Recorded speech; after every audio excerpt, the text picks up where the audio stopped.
पंचमी की कथा। एक समय विदर्भ देश में उत्तक नाम का एक ब्राह्मण अपनी पतिव्रता पत्नी के साथ निवास करता था। उसके परिवार में एक पुत्र व एक पुत्री थी।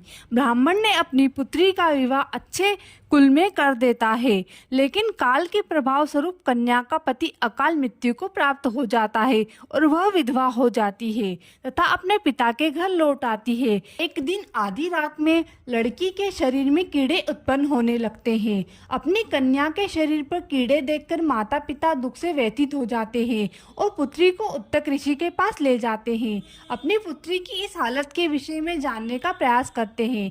उत्तक ऋषि अपने ज्ञान से उस कन्या के पूर्व जन्म का पूर्व विवरण उसके माता पिता को बताते हैं और कहते हैं कि कन्या पूर्व जन्म में ब्राह्मणी थी और इसने एक बार राजस्वला होने पर घर के बर्तन इत्यादि छू लिए थे और काम करने लगी। बस इसी पाप के कारण इसके शरीर पर कीड़े पड़ गए हैं। शास्त्रों के अनुसार राजस्वला स्त्री का कार्य करना निषेध है, परंतु इसने इस बात पर ध्यान नहीं दिया और इसे इसका दंड भोगना पड़ रहा है।